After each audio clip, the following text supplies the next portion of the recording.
Good afternoon, well, it's still morning. Good morning. My name is George Miller. I am President and CEO of the Loretta Hospital, and it is our honor and privilege to host the governor of the great state of Illinois here and the lieutenant governor here to do a bill signing dealing with transformation. Before I introduce the governor, I want to thank him for designating Austin as a hotspot where we stood up, thanks to Director Eagleson calling me to stand up COVID testing. We did over 25,000 COVID testing. From that, the mayor chose us to be the first to receive and administer COVID vaccination in the city of Chicago. In the last 3 weeks, we've done over 12,000 vaccinations. Today and tomorrow, we do another 2,000 vaccinations at Anderson Park. Right now, as we speak, we partnered with Rush. They'll be doing it on Sunday, so we're very pleased and proud that the governor has kicked off this great effort to make sure that we deal with the disparities and inequities in healthcare. So it is my honor and privilege to introduce to all of you and present the governor of the great state of Illinois, J.B. Pritzker. Thank you.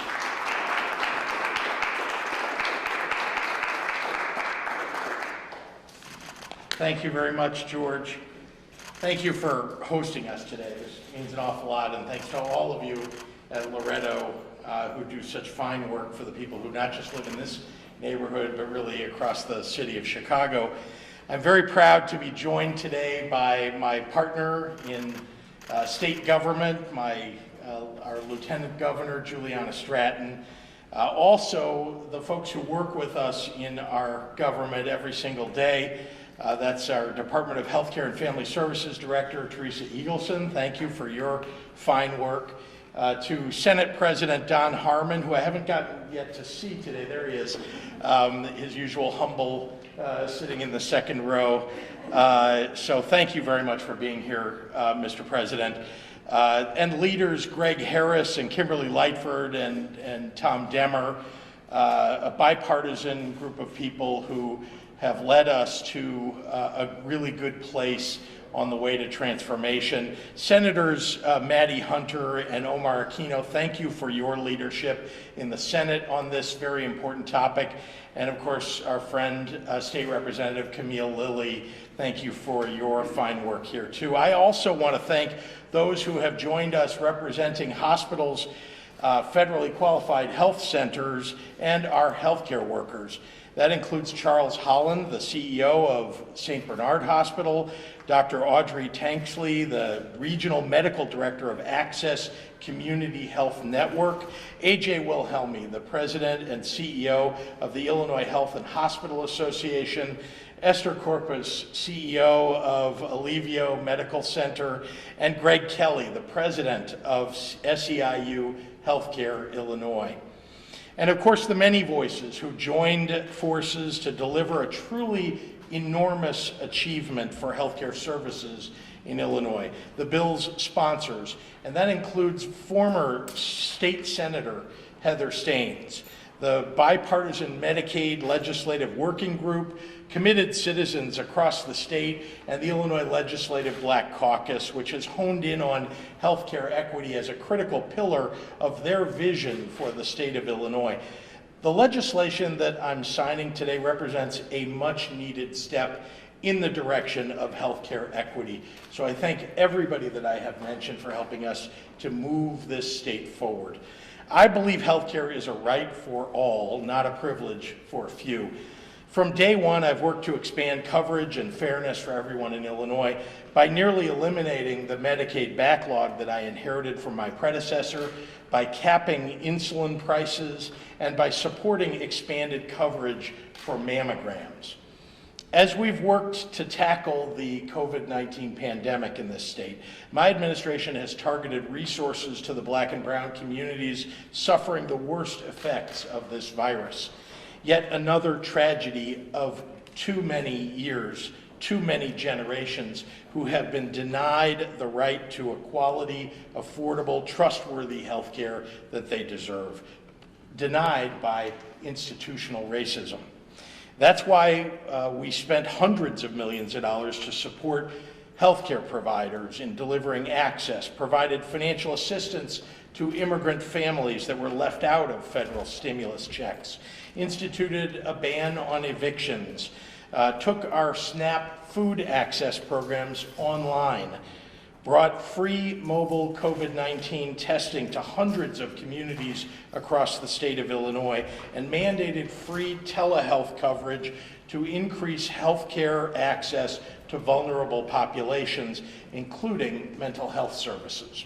COVID-19 exacerbated all the inequalities in the healthcare system, but they already existed before the pandemic, and if we don't take action now, they will exist after the pandemic too.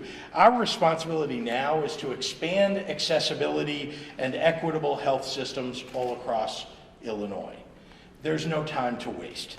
So today, when I sign the bipartisan hospital and healthcare transformation bill into law, Illinois will make a giant leap forward in that mission. Make no mistake, this legislation is a win for all Illinoisans, but none will benefit more than those who have been most disproportionately hurt by COVID-19.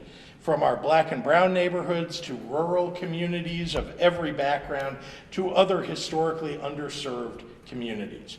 That's because this bill addresses healthcare equity both in the formal hospital systems and in the less formal but necessary requirements for good health. Because while access to great hospitals is a key part of the right to health care, so too is access to grocery stores, to stable housing, to mental health services, to addiction treatment, to diagnostic and preventative treatments. These social determinants are the backbone of whole health, and we must demand true wellness for all of our neighbors, for all of Illinois.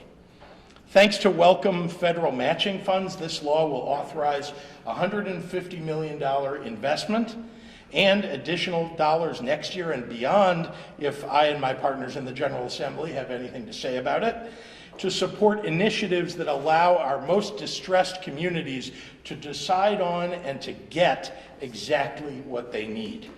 That's across all the realms that I listed, with specific allocation for safety net or critical access hospital partnerships, specialty care access efforts, cross-provider initiatives, and workforce development. Applications for transformation dollars are open right now, and Director Eagleson will speak more about how organizations can apply in just a moment. I'm so excited for the change that this bill makes possible, change that the people standing with me today made possible. Today we celebrate, and tomorrow we get back to work pushing forward. Thank you, and with that, I'd like to turn it over to a true champion for progress, for health care, for all of the people of Illinois, and that's my partner in governance, our Lieutenant Governor, Juliana Stratton.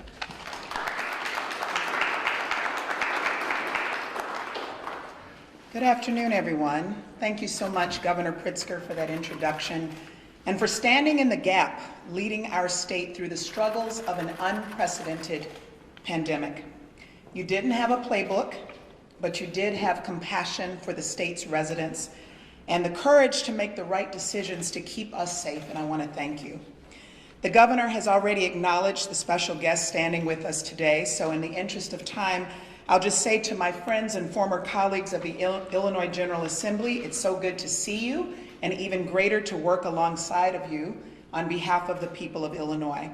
I, of course, want to acknowledge President Harmon and all of those who worked so hard on hospital transformation.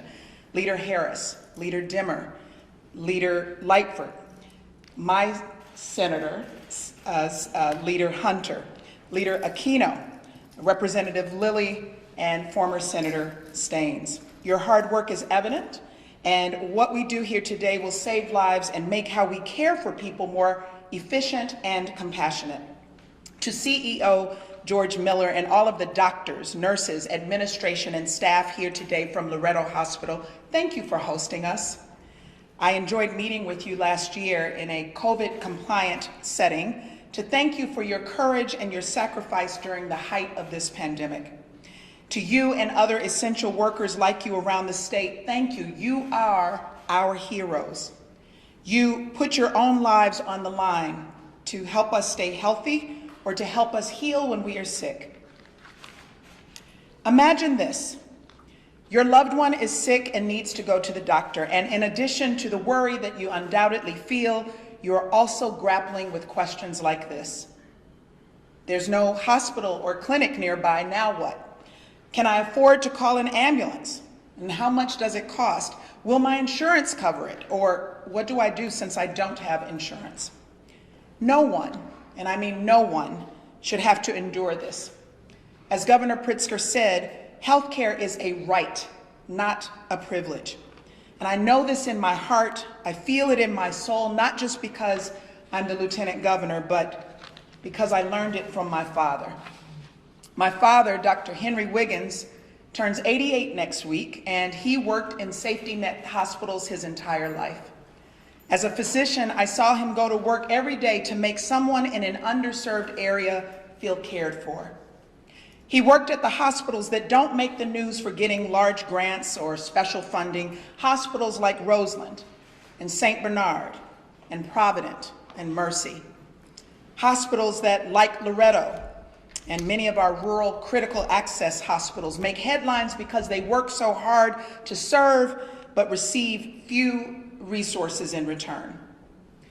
My father often talked about there being a shortage of Black physicians. He noted that too many people were not comfortable, often because they never saw anyone who looked like them or understood their lived experience. And these disparities in healthcare don't just affect Black communities. They impact Latino communities, indigenous communities, and rural communities. Any communities, really, that don't have equity in representation or resources. The same communities that have been hit especially hard by COVID-19.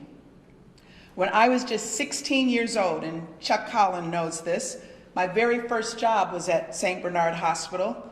So this, combined with my father's dedicated service to community health, is personal to me. Governor, the bill you signed today will, among other things, fight inequities in healthcare that have plagued underserved Black, brown, and rural communities for far too long. And I'm excited about how hospital transformation will give families comfort and better access to the care and support they need and deserve. It's now my honor to introduce a leader, a person of vision, the Director of Healthcare and Family Services, Teresa Eagleson.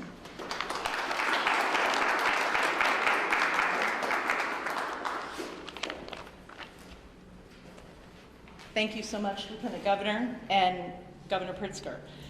I have the honor of leading the Department of Healthcare and Family Services, and I'm so pleased to be here today at Loretto Hospital to join so many other colleagues for the signing of this healthcare transformation bill. The hope to really bring improvement in the healthcare delivery system and help that system get better outcomes for the customers across the state that we serve was the biggest reason I wanted to join this administration. The governor told us to think big, and what's bigger than improving life expectancy of a community or outcomes for an individual's health and well-being? At HFS, we talk every day about helping families succeed.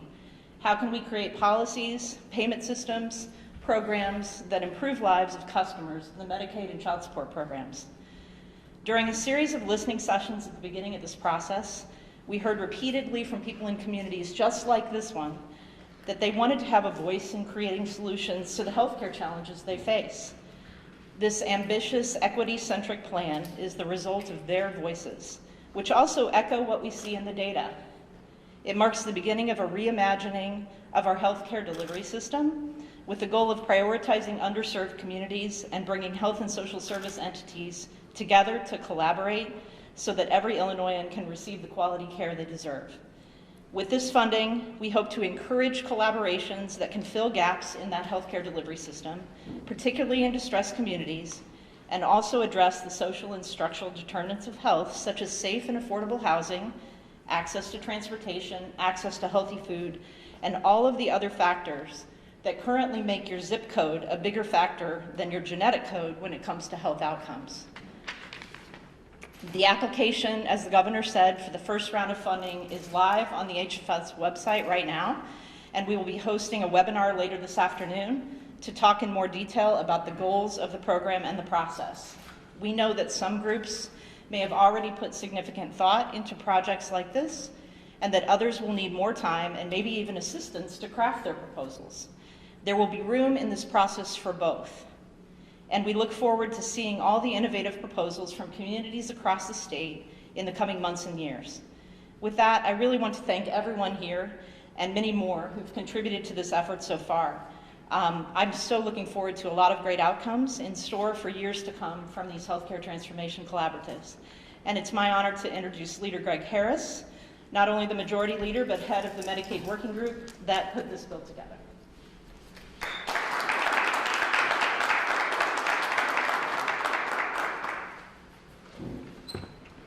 So thank you, Director, and thank you, Governor and Lieutenant Governor. And thanks to everyone who's here today from hospital managements, from safety net hospitals, from organized labor, from our FQHC partners, to community organizations, to mental health leaders, to academic leaders. Dr. David Ensel, the Chief Medical Officer of Rush Hospital, who has been a partner in many of these initiatives, has joined us. But I just want to say a little bit about how we got where we are today. 18 months ago, we started a process in Illinois knowing that how healthcare has been delivered in the past is not serving the needs of our communities today.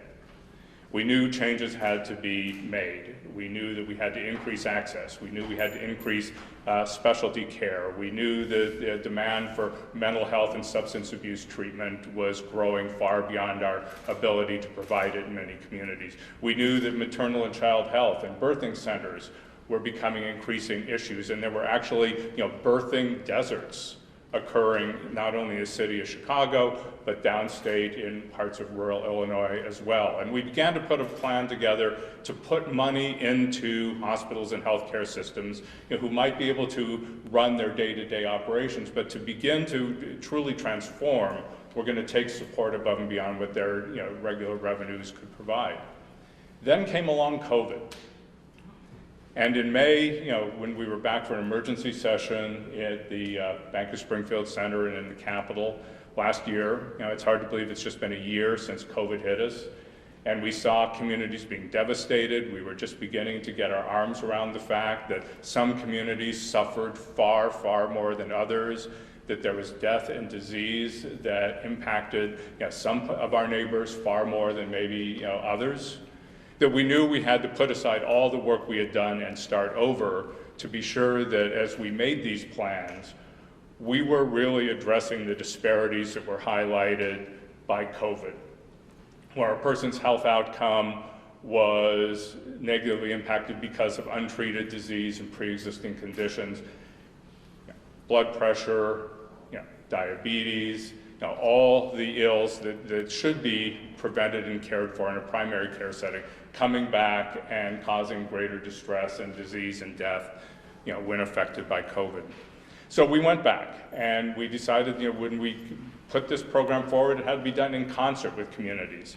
It could not be from the top down or bringing in consultants to tell folks how healthcare ought to transform. It had to include not only hospitals, it had to include community organizations, faith-based organizations, federally qualified health centers, community health centers, behavioral health providers, local communities, to be sure that we were meeting in each community the need that was most in demand for the folks there. And we listened a lot.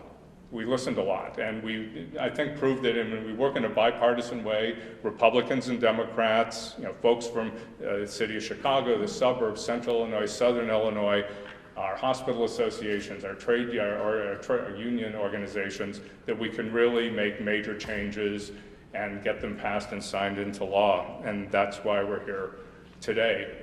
But I think all of us who were involved in this also know this is just one little step. I mean, we can be very proud of what we've done here today, but this is one step that in a long road that we're going to have to reduce the disparities and the inequities that have been shown to us. And I think all of us in this room are very proud to say we're happy with what we've done now. but we've got to walk out of here, we've got to go back to Springfield, and we've got to get to work for next year and the future.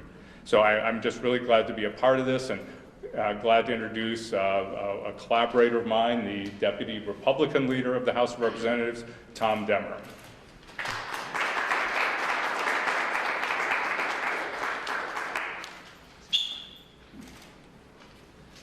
Thank you very much, Leader Harris. And George, thank you for you and your team here at Loretto for hosting us today and for all the very important work that you do day in and day out serving your community. Governor, and thank you for signing this bill today. This is a very exciting day for the promise of better health care access for people all across the state of Illinois. This transformation bill is many years in the making. We've had discussions at every level of government. We've involved people from various communities, urban and rural, across the state of Illinois, asking the question over recent years, what can we do to better support community efforts to reduce healthcare disparities, to improve health outcomes, and to allow individuals living in any type of community better access to care. COVID has only highlighted the need for us to be able to get this done. And the fact that we were able to pass a bill with such strong bipartisan support and to see that bill become law today is one of the most exciting things I've been a part of in my time in Springfield. I want to echo one of the comments that Leader Harris made. One of the best aspects of this bill is that it doesn't take a top-down approach and say, this is the kind of program you're going to launch in your community, this is what will work. So say the legislature and the government of the state of Illinois.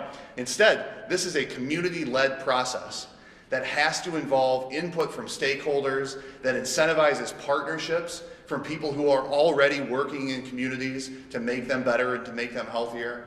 And it incentivizes people to come together with a shared mission of improving the health in their communities. I couldn't be more excited to see the ideas that communities across Illinois are going to come up with. I hope we can copy some of the best ideas and steal some of the best practices and replicate those in places across the state of Illinois. And I stand ready to work, as always, with members of both sides of the aisle, both chambers, the executive branch, to come up with the next step that we can take to support better health care in Illinois and to improve the outcomes for the people of the state of Illinois. And with that, I'd like to bring up my friend and colleague, Representative Camille Lilly.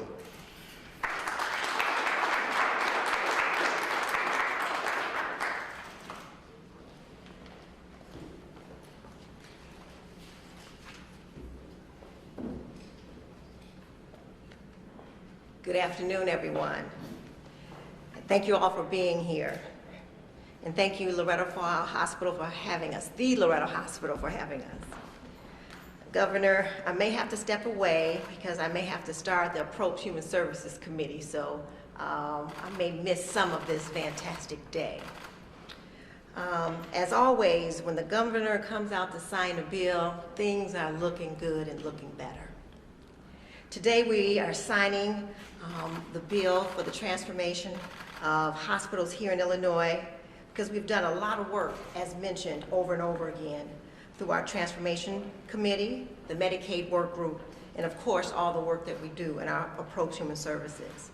And it's my pleasure to have worked alongside my colleagues on both sides of the aisle, House and Senate, Department of Health and Family Services, health advocates across the country, across the state, where we had the opportunity to sit and discuss and digest how we're going to deal with health rights, health disparities, health inequities, and of course, access to health care. Today, our transformation bill has taken into account the glaring issues that COVID-19, the global pandemic, has spotlighted. This heartfelt measure makes millions of dollars available each year to help develop and implement plans to improve medical access, particularly the Medicaid user and the uninsured Illinoisan. This helps people who live in disadvantaged communities, whether in the rural Illinois, downstate cities, suburban towns, and across its neighborhoods here in the Chicagoland area. treats healthcare as an integrated model that includes, but not limited to, preventive care, community-based services, chronic disease management, and of course, specialty services. This will help communities assess their own health needs in order to collaborate between hospitals, preventive care doctors, preventive medicine providers, and of course, again, specialty providers, including the mental health and substance abuse populations and their providers. Under this transformation, Illinois will develop and adopt matrix to improve healthcare outcomes for patients and reduce healthcare disparities between wealthy communities and less well-off communities. Ensures that Illinois is in the mix for accessing federal dollars, the $150 million, to make sure we are investing in healthcare across our great state. We have worked together to address this issue over years.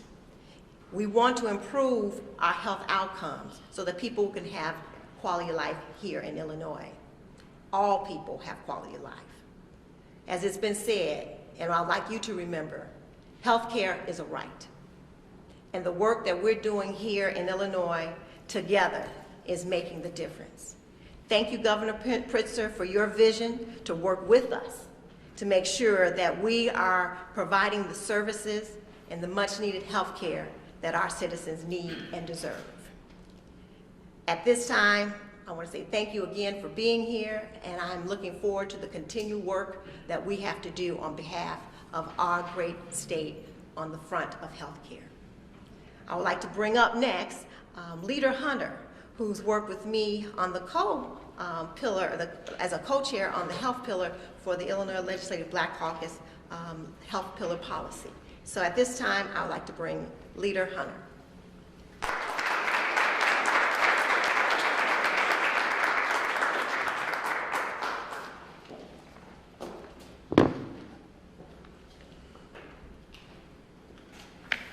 Good afternoon, everyone. I am pleased to be here for the bill signing of the Hospital Transformation Bill.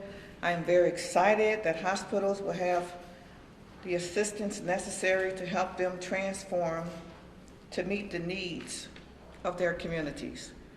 As the pandemic has exacerbated the struggles faced in many underprivileged communities, some of which I represent, specifically, people of color have been more susceptible to be infected with COVID-19, with hospital rates for Black, Latino, and Native people 4 times higher than those of whites. Due to the institutional racism, communities of color have been suffering from a plethora of health disparities even before the pandemic came and took the world by storm. Years of residential segregation has caused the prevalence of health deserts in Black and brown communities, creating a lack of hospitals and other healthcare providers. The healthcare providers that are located within these neighborhoods tend to offer lower quality care.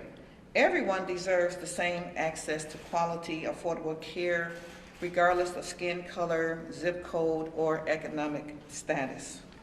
With the proper funding and investment into these underserved communities, I am hopeful this initiative will help move us towards ending such barriers. I am excited about this law that will target vulnerable communities and allow for the funding of innovative partnerships to connect clinical care and strategies to further address the social determinants of health. It is vital that we emphasize the value of collaboration between the clinical environment and community-based organizations with expertise in the areas that significantly impact healthcare outcomes. And this measure definitely does that. I'd like to thank the governor, Lieutenant Governor Teresa Eagleson, Healthcare Family Services, and all of our partners who have been working so diligently to make today possible. We're getting pretty close to addressing some of the major issues that exist in our community.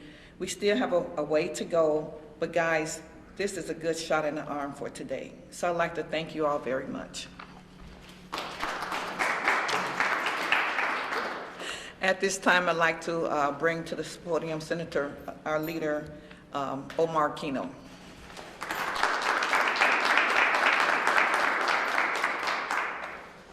Thank you, Leader. Good afternoon. Good afternoon, everyone. I'm Senator Omar Aquino. I represent the 2nd District here in the city of Chicago, and I am excited to be here at the Laredo Hospital on the west side of Chicago in the Austin community, where our governor is going to be signing this great bill.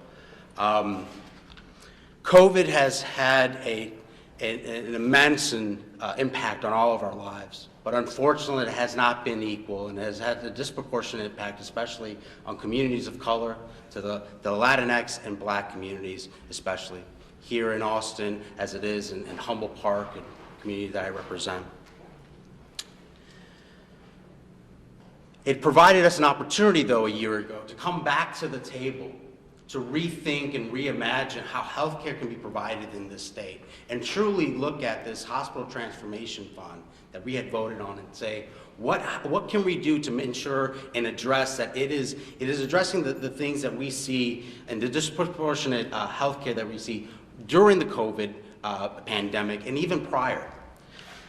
I'm glad that today that the governor is going to be signing a bill that is going to have a total investment of $150 million a year from both federal and state funds that are going to go into hospital transformation and truly healthcare transformation from all communities. And it was addressed earlier where it is a bottom-up approach where community members and others are going to have a say of how you can address those needs in your own community, because all our communities are not the same. And what might be a need here in Austin might not be the same thing in Cairo, Illinois, or even a neighboring community like in Humboldt Park.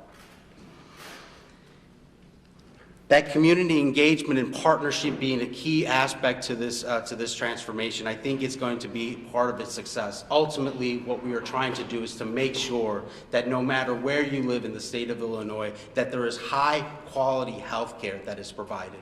I'm going to take something from Mr. Miller here. George likes to say, and it is a great statistic. You can start driving down from downtown Chicago, come down this highway and get off here at Laramie into Austin, and you lose 20 years of life. You lose 20 years of life in less than a 20-minute ride in the city of Chicago. That is not right. And what this bill does is to try to address that, to make sure that we are having these transformative ideas from these communities that hopefully can be replicated throughout our entire state, that says that if you live in the state of Illinois, you can have quality health care no matter where you live. I want to say a few words in Spanish, if you don't mind. Yo soy el senador Omar Aquino, represento el Distrito 2 del Estado de Illinois. Estamos aquí para celebrar la firma de una legislación muy importante. Es la ley de transformación de los hospitales aquí en el estado de Illinois. Básicamente vamos a tener un fondo de $150 millones para asegurar que cada comunidad aquí en el estado de Illinois tiene la oportunidad de ofrecer servicios médicos y la cuidad de salud en una manera de alta calidad. Le quiero dar las gracias al gobernador. Lastly, again, I just want to thank the governor, the lieutenant governor, everyone that's here, all those that worked in the Medicaid work group for all your work, including my former colleague, Senator Heather Staines. But especially thank you again, George Miller, for having us here at the Laredo Hospital, for all the advocacy, and also your partner in crime, Jose Sanchez, who couldn't be here today, but the CEO of the now Humboldt Park Health, for all the work that you all are doing for these communities to ultimately save lives. I'd like to introduce Chuck Holland from St. Bernard to come up. Thank you.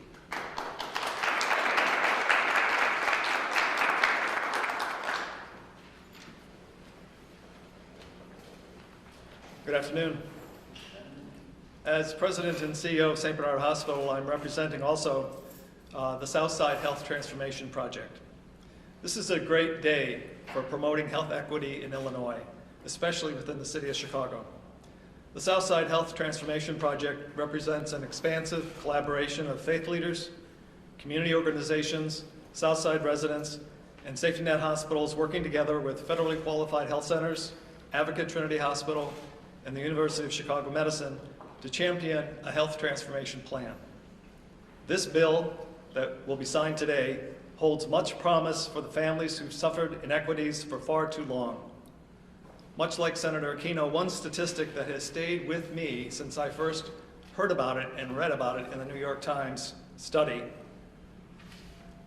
was that in some Southside residents or Southside communities, in particular Englewood, where my hospital is located, there's a life expectancy for residents that is 30 years less than those who live in communities 9 miles away on the north side. This is a moral issue for me that underscores the importance of the legislation that the governor is signing today. This legislation paves the way for investment in Black and Latinx communities, delivering necessary resources to address the long-time health inequities that have only been magnified by COVID. Also, the healthy community model that the Southside Health Transformation Plan is proposing will add hundreds of jobs and new technology to improve coordination of care for the patients that we all serve. We express our appreciation to the governor, to HFS Director Teresa Eagleson, and the entire Illinois General Assembly, especially the Illinois Black Caucus, and legislative leaders on the South Side who actively supported this vital investment and change for our communities. Thank you. It's now my pleasure to introduce Esther Corpus, CEO of Olivio Medical Center.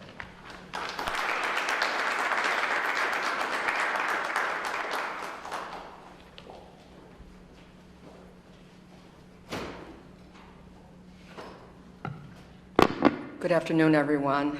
I'd like to begin by thanking Governor Pritzker, Lieutenant Governor Stratton, and all members of the General Assembly for your continued investment in health care, but in particular, health equity. Olivio Medical Center is a federally qualified health center and a safety net provider that has been providing bilingual and bicultural health care to Latinos for over 33 years. 50% of our patients are immigrant and or undocumented. Our mission has always been to never turn anyone away due to culture, race, legal status, or their ability to pay. Meaningful healthcare transformation means rooting out the racial inequities that have plagued our healthcare system for far too long, and we certainly have seen this to be true during this pandemic.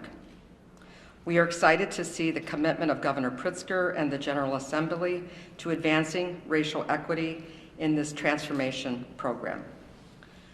For decades, Olivio, as well as other community health centers, have served as a community hub, providing not only comprehensive health care, but also enrolling patients in health care coverage.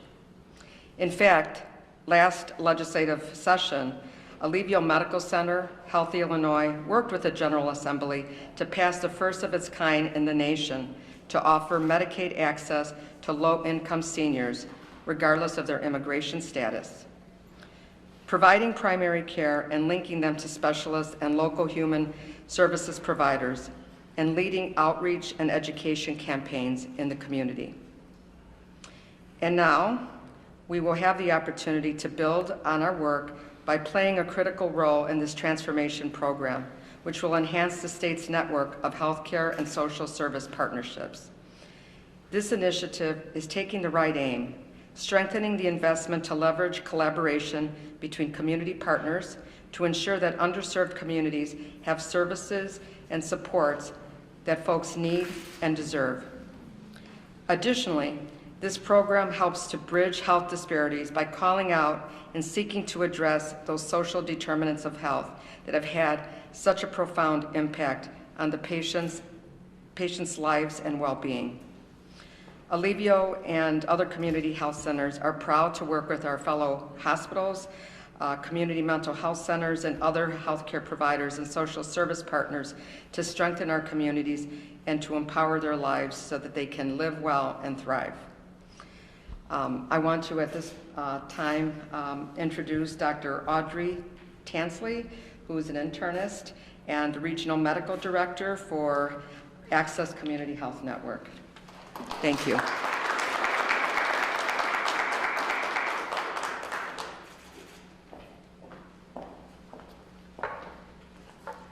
Good afternoon. My name is Dr. Audrey Tansley, as you've heard, and I am a Regional Medical Director for Access Community Health Network. We care for more than 175,000 patients each year, most of whom live in underserved communities that have not only been hit hard by COVID-19, but have long been suffering due to racial health disparities as a result of systemic racism. We know that our patients experience barriers to accessing health care, and that leads to poorer health outcomes. We know that with the state's funding, and thank you for the funding, that we will be able to help and improve the social determinants of health and improve those health outcomes. By extending access to food benefits, our patients can have better access to healthy, quality foods that can better manage chronic conditions like diabetes, hypertension, obesity, which disproportionately impact communities of color and lower income communities. We also know that paying for rental assistance provides safe and secure living environments for our patients, as well as lowering the cost of health insurance premiums, ensures that more residents have access to health insurance and a source of primary care and a medical home. These and more conversations are needed, but we are so grateful today for this opportunity to be a part of this momentous occasion, as we know that as we continue to build communities that are healthy and well, all of these determinants make a difference. Thank you. And I am now going to introduce the Illinois Health and Hospital Association President, A.J. Wilhelmy. Thank you very much, Doctor, and good afternoon, everyone. My name is A.J. Wilhelmy. I'm with the Illinois Health and Hospital Association. I'm here on behalf of Karen Teitelbaum as well, who is our board chair and the president and CEO of Sinai Chicago, and she could not be with us today, but she certainly sends her regards. And on behalf of all of us, I want to thank George Miller for his excellent hosting of us today, and George, for all you do for your patients here in the Austin community. Governor Pritzker and Lieutenant Governor Stratton, it would be remiss of me not to mention that IHA and the hospital community are very grateful for the outstanding support that you and your administration have provided to hospitals over the past year in responding to the COVID-19 pandemic. Governor, we know that your decisions have saved lives and allowed our hospitals to care for their patients and manage through the pandemic. Thank you, sir, for your leadership. I want to recognize and thank Senate President Don Harmon as well, and the Senate Majority Leader Kim Lightford, and all of the legislators here for their terrific support of hospitals and healthcare. And Governor, we're here today, of course. It's an exciting day for hospital and healthcare transformation. Thank you for signing Senate Bill 1510. And on behalf of the entire hospital community, we want to express our deep appreciation to the House Majority Leader Greg Harris, to the Deputy Republican Leader Tom Demmer, to former Senator Heather Staines, to Senator Dave Severson, and certainly to HFS Director Teresa Eagleson for all of your steadfast leadership in moving Senate Bill 1510 forward during the General Assembly's lame duck session. We also commend all of the members of the Medicaid Legislative Working Group, especially Representative Camille Lilly and Senator Omar Aquino for their dedication and work on this important issue, and certainly for Leader Maddie Hunter as well. Under Senate Bill 1510, Illinois will now move ahead with a healthcare transformation program that will enhance care delivery through provider partnerships, improve access to care and health outcomes, and reduce health disparities that have been exposed by the COVID-19 pandemic, especially in communities of color. IHA and the hospital community are committed to these critically important goals, and we look forward to the implementation of this transformation program, which will support our hospitals and the patients they serve, especially those in vulnerable communities across the state. And so with that, it is my real pleasure to invite the governor forward to sign this momentous bill, Senate Bill 1510.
Thank you all very much. Thanks for the amazing work of all of our legislators, and the magic pens do their own work here.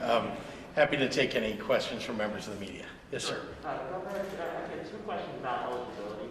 How confident are you in meeting President Biden's expectation of having all adults be eligible for the coronavirus vaccine by May 1st? And when you look at the other states, our neighbors, Wisconsin and Indiana, they expanded their eligibility quite a bit. 16 in Wisconsin, 50 in Indiana. When can we see something like that here? And is that something to do with our confidence in supplies?